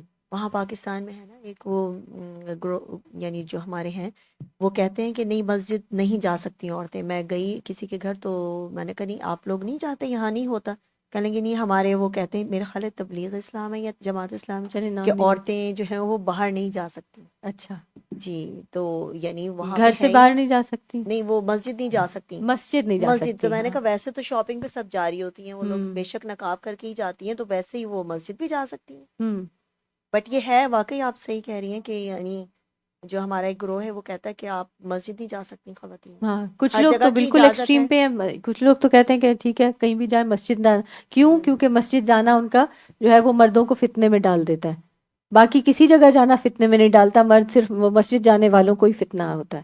اور دوسرا ایکسٹریم یہ ہے کہ وہ تو کہیں بھی جانے کے لیے وہاں راضی مطلب نہیں. ایسا سسٹم بن گیا کہ وہاں ایسی سہولت بھی نہیں کی عورتیں جائیں اگر جی، کوئی جانا بھی مساجد چاہے. میں انتظام بھی نہیں ہے، تو وہ تو آہستہ آہستہ علم بڑھے گا تو ساتھ ساتھ وہ بھی ہو جائے گا. جی جی. الحمدللہ مالز میں بھی ہیں، اور چھوٹے چھوٹے جو سمجھے پلازاز وغیرہ بھی ہیں، وہاں پہ بھی بعض اوقات اگر کوئی غیر آباد دکان ہوتی ہے تو لوگ وہاں پہ جگہ ڈیڈیکیٹ کر دیتے ہیں. جی. ہم پڑھنے والے ہوں حدیث نا تو سارے راستے بن جائیں گے مسجدوں میں. اصل چیز یہ ہے کہ عورتیں بھی رغبت نہیں کرتی، بازار چلی جاتی ہیں تو کہتی ہیں اچھا نہیں اب میرا وضو نہیں ہے، کون یہاں جا کے گندے سے واش روم میں وضو کرے، نہیں میں گھر جا کے ہی پڑھوں گی. زیادہ تر عورتوں کا رجحان بھی یہ ہے نا. تو اگر عورتیں ایک طرف آ جائیں تو پھر انشاءاللہ بہت کچھ بدل سکتا ہے. جی. حدیث نمبر 979، اس میں کافی پوائنٹس ہیں. ایک پوائنٹ جو اسی وقت فوری طور پہ جس پہ ہم عمل کر سکتے ہیں، اس میں نا کہ ادب کا تقاضا ہے کہ سوال کا جواب سب ایک ساتھ نہ دیں، کلاس میں سب ایک ساتھ نہ بولیں. اور ایک اور یہ ہے کہ آپ نا کسی اچھے کام کے لیے بھی لوگوں سے کہہ رہے ہیں تو اس میں بھی ادب کو ملحوظ رکھیں، ان سے پیار سے، ان سے مطلب جو بھی آپ ڈیمانڈ کریں مطالبہ، اس میں بھی ایک ادب کے ساتھ اور ان کو دعائے خیر دیتے ہوئے ان سے جو ہے سوال کریں. بالکل بالکل، صدقہ دینے والے کو دعائے خیر دینی چاہیے، اور لحاظ اور ادب کے ساتھ. یہ نہیں ہو سکتا کہ آپ فنڈ ریزنگ کال کریں اور کہیں نو بڈی از لیونگ دس ہال انٹل، کہ ہر شخص اس ڈبے میں گیا تو کچھ ڈالے ورنہ آج نہیں نکلیں گے. ایک اور ہے نا، لوگ کہتے ہیں باقی چیزوں کے لیے تو خرچ کر سکتے ہو، صدقے کے لیے نہیں. تو اس طرح سے نہیں کہیں، شرمندہ نہیں کرنا شرمندہ چاہیے. کر کے مت کہیں. بالکل صحیح ہے، شرمندہ نہیں کرنا چاہیے. جی. یہ جو پیچھے والی ہم نے بات کی تھی نا مسجد میں عورتوں کے جانے کی، سب سے بڑا نقصان یہ ہوا ہے کہ ہم پاکستان میں ہی جیسے جہاں پر نہیں پڑھی جاتی، نقصان یہ ہوا ہے کہ ہم جب جماعت میں جاتے ہیں تو ہمیں جماعت سے نماز پڑھنی ہی نہیں آتی. جی بالکل صحیح ہے.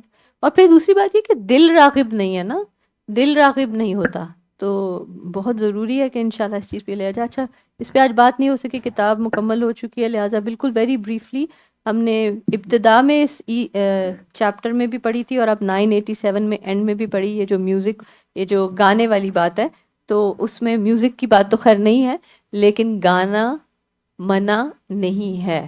آپ سب مل کے اپنی خوشی سے، کوئی خاص خوشی کا موقع ہو تو ہلکا پھلکا فن انٹرٹینمنٹ کرنے میں کوئی حرج نہیں ہے.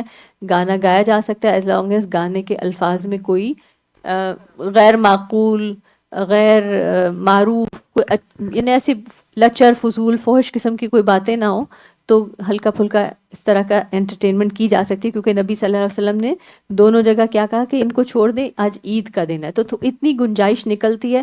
دین ایسا نہیں ہے کہ بالکل ایبسولوٹ خبردار کبھی کوئی دین کے علاوہ کوئی بات ہی نہیں کرنی.